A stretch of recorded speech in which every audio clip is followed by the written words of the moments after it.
What up, y'all? It's the kid FortWorthFabian, man. BigBossFabo back with a video for the channel, man. I'm actually doing a reaction to Live Now from Fox. Louisville bank shooting body cam footage released by police. So this video, like 27 minutes long. I guess it's detailing, obviously, the footage pertaining to officers responding to a mass shooting at the bank, killing the suspect. I guess I'm 100% positively sure, bro, they're not gonna, show the details, bro. Graphic. You know what I'm saying? So body camera footage shows suspect attack officers before being shot and killed by police arriving on the scene. So I'm tripping. I guess according to the video description, they are going to detail the footage. So be sure to like, comment, subscribe, hit the notification bell, follow me on Instagram, Twitter, FortWorthFabian. It's the road to 1 million subs, man. Peace, love, prosperity. Everybody been rocking with the channel, man. Let's hop right into the reaction. If you join the live stream, man, comment down below, drop down below, like the video, but mention where you tuning in from, man.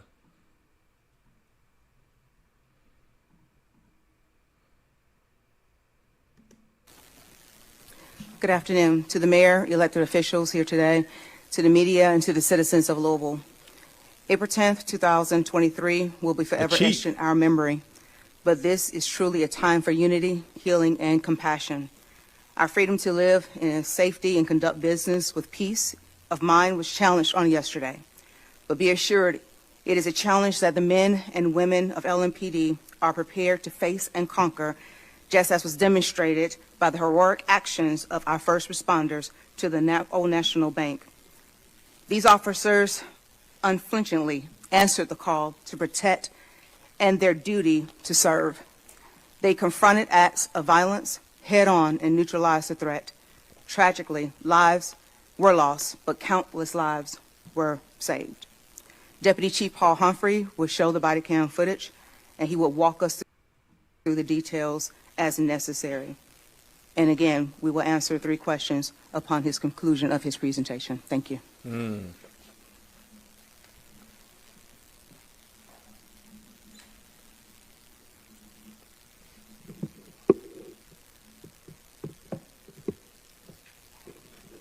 Okay, thank you. Again, as Sergeant Sanders said, after the conclusion of this press conference, all videos as well as the officer's information will be posted to our social media platforms for everyone to be able to access. So on Monday, April 10th, 2023, Louisville Metro Police responded to 333 East Main Street at the Old National.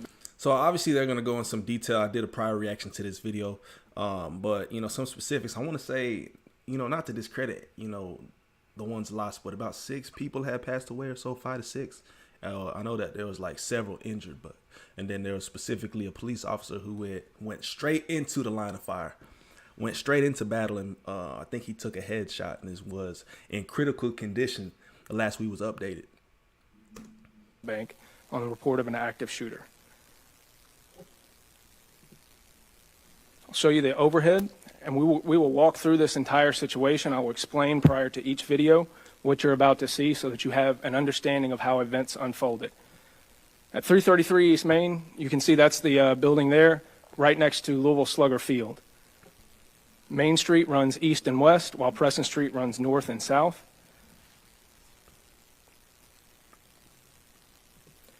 This is a street-level view of the building that we responded to.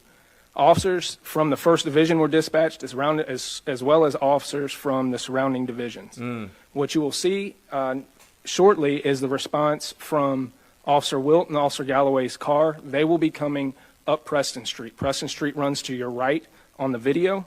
They will be coming from the river down towards Main Street. They will park approximately where that white van is. They will get shot at that location and then back up and exit their vehicles at that point.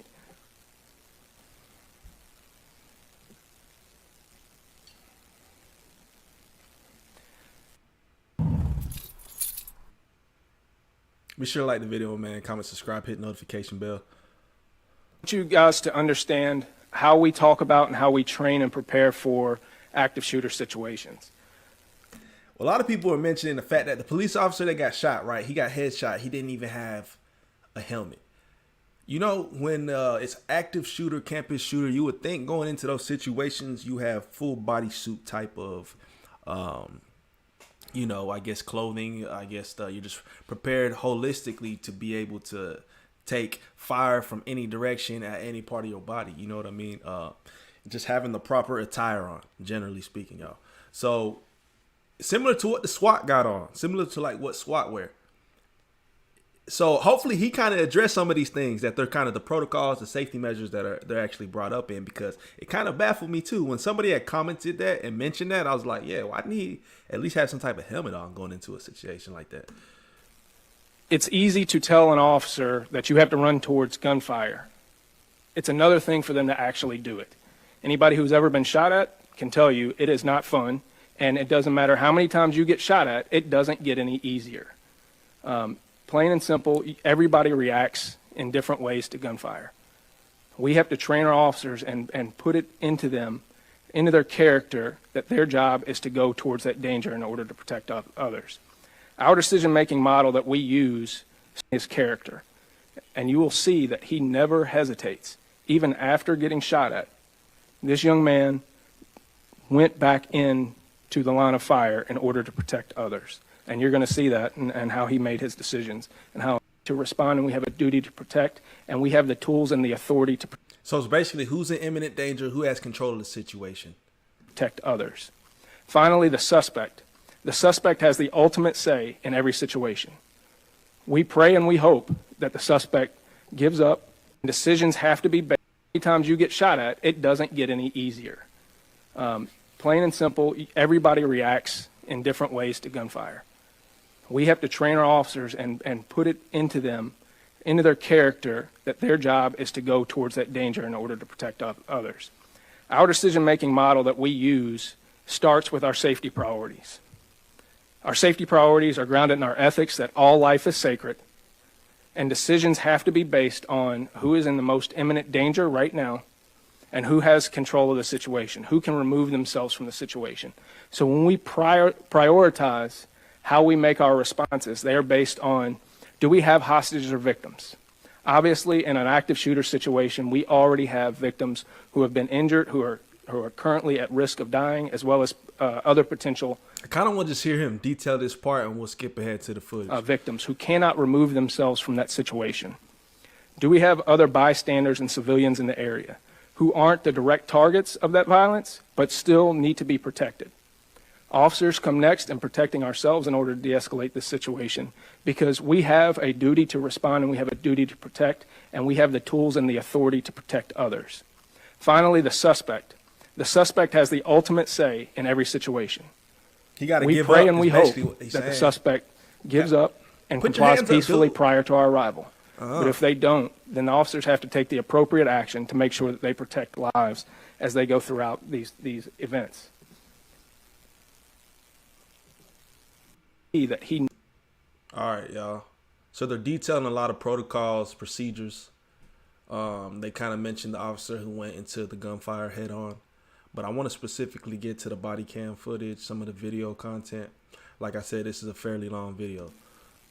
So this is him, I guess, as he's entered the building. As you can see, I'm surprised to see he's not really, in tactical gear. It looked like he just pulled up, button down, blue jeans on, like it's a regular day. Prior to the event.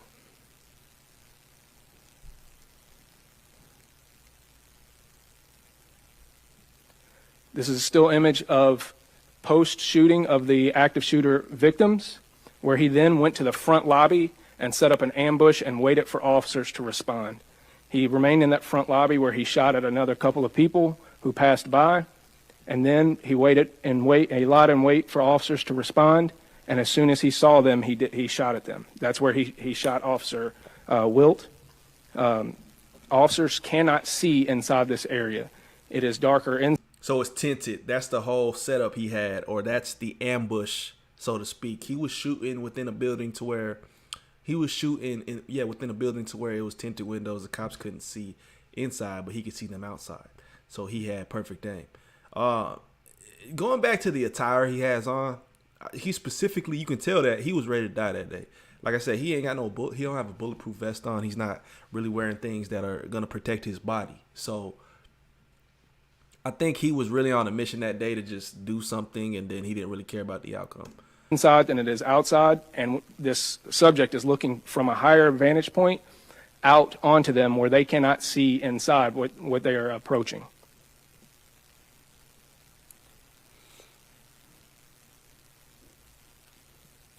You'll now see Officer Wilt's video. Officer Wilt is in training, and he is the one driving the vehicle of his training officer, Officer Galloway. You'll see them approach on Preston. They will park and immediately back up as they get shot at, and then reapproach after they redeploy.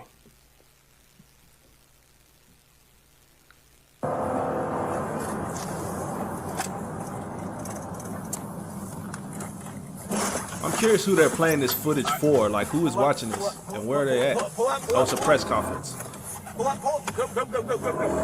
Stop right here. Back up. Yeah. Stop right there. Open the trunk.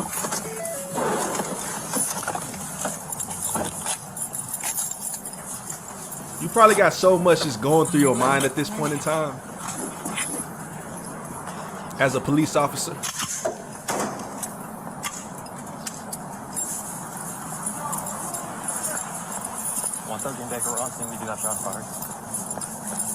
I mean, you really can't, at this point, you can't get scared.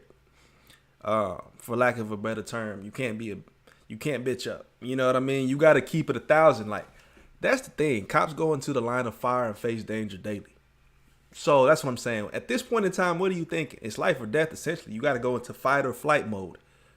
We're making entry from the east side of President Main. Look like he got a bulletproof on. I would have a helmet on though. Like the video, man. Comment down below.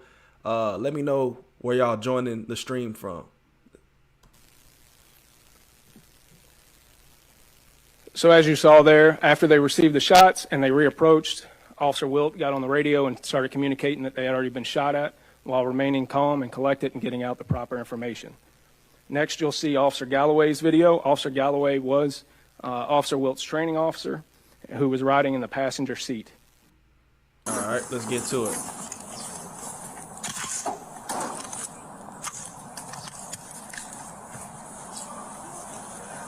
Boy got that automatic weapon, you know? No games. Let's get to it. We got to take him out. Entry from the east side at Preston, Maine.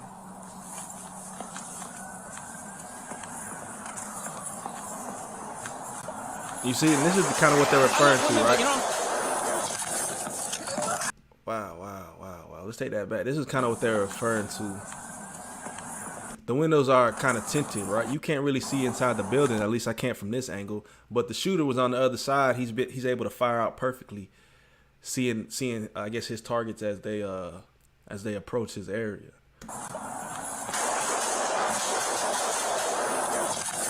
Did he just fall over, or what happened to him? Did he drop?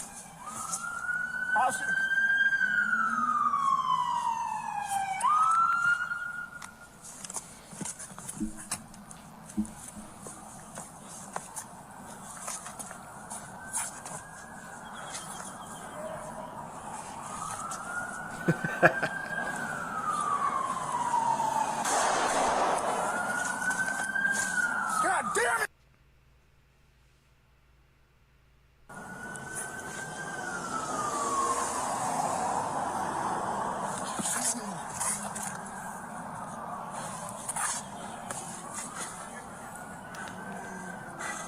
The shooter has an angle on that officer. We need to get up there.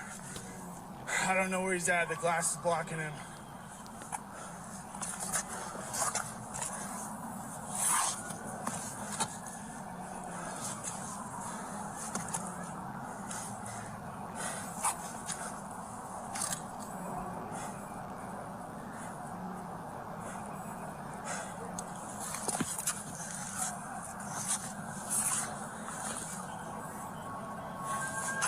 I mean, what do you do in this situation?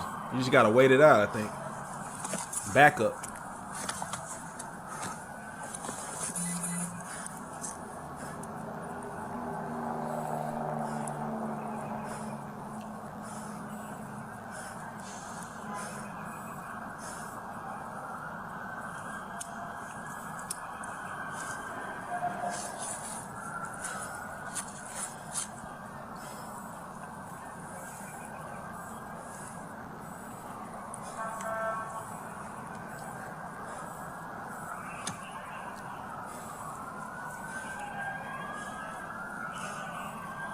So he pretty much staked out at this point. I mean, what can you do?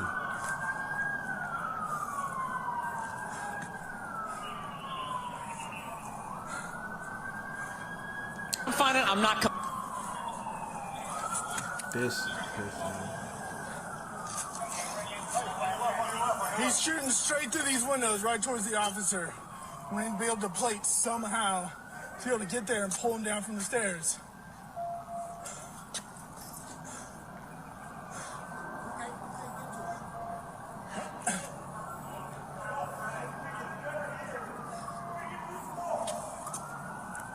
Is that Blue talking? Yeah, Blue talking. You know, it would be convenient though if police officers had like smoke screen grenades or something like that. You know, get some type of grenade, a smoke grenade. He could chuck it over, maybe through the window or something like that. You know, get some smoke going, and the shooter wouldn't be able to see anything. Kind of have the area kind of like, you know what I mean?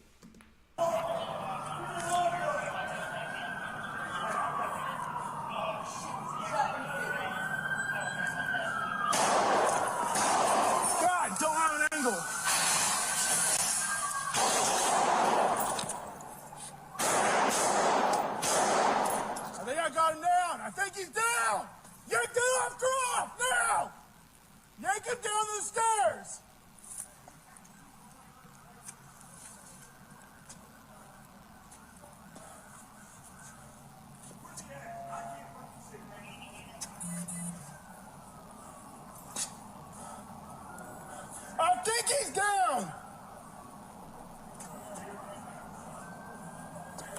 It's an ambush. Don't fall for it. Yeah. Suspect down. Get the officer.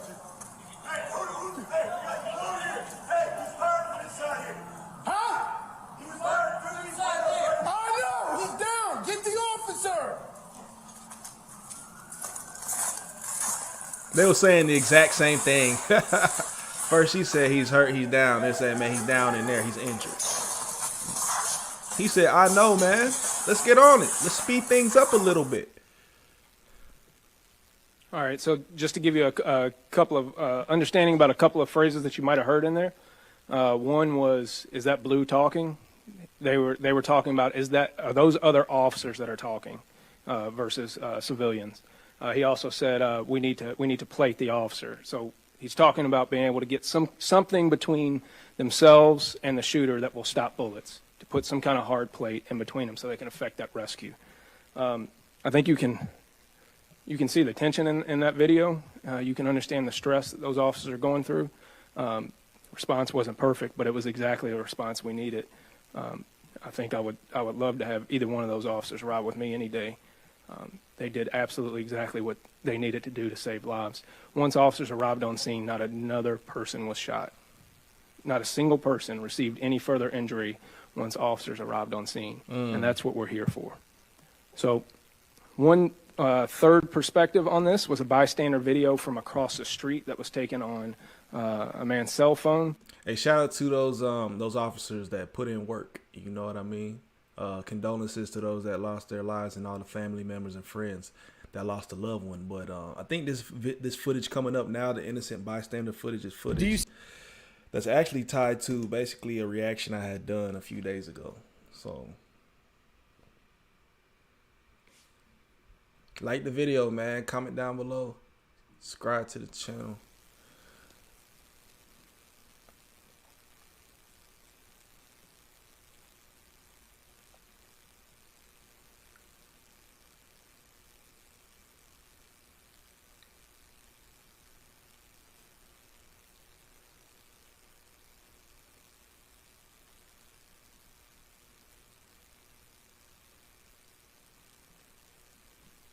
The heck?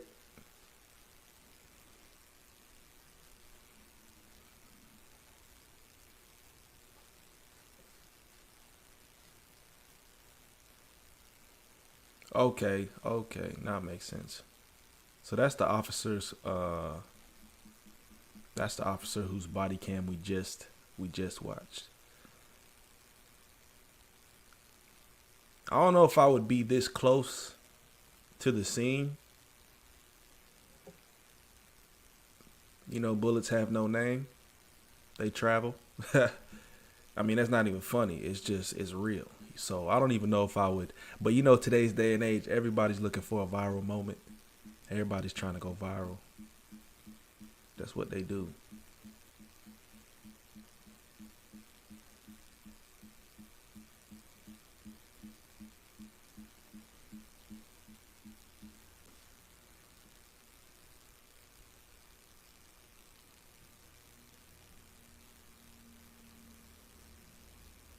So I think holistically, that's the end of a lot of the footage. So that video does eventually cut off. We did not cut that video off. That is the length of that video. So following the approach to the suspect, Officer Wilt was rescued by officers and transported in the back of a police car to University of Louisville Hospital where he received treatment.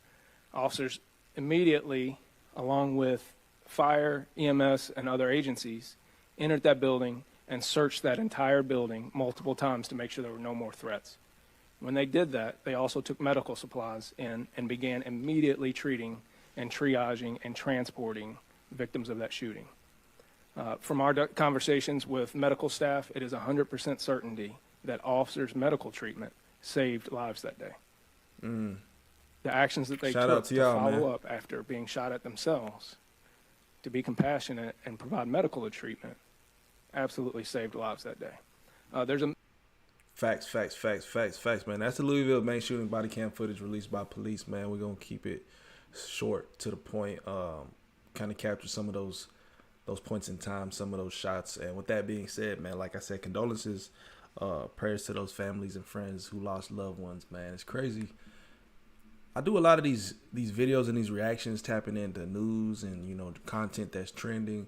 But, you know, a lot of it is disheartening content, to keep it a buck. A lot of it is stuff that's in reality what's going on today, but it's a tough pill to swallow, you know, when this is the norm of our lives and our livelihood. But all you can do is really, you know, push that narrative, I would say, to try to make a better tomorrow. And it's so corny and cliche, right? You know, that whole phrasing. But when you see what happens around you, it's really not, because I mean, you want to do better, you want to see better, you want to have a better tomorrow, a better future. So it's sad to see, man. It's sad to see. So prayers go out to, you know, everybody dealing with tough situations and tough things, man. Keep maintaining. It always gets greater later. That's what I believe. So, hey, that being said, like, comment, subscribe, hit the notification bell, follow me on Instagram, Twitter, FortWorthFabian, road to 1 million, man. Peace, love, prosperity. We out.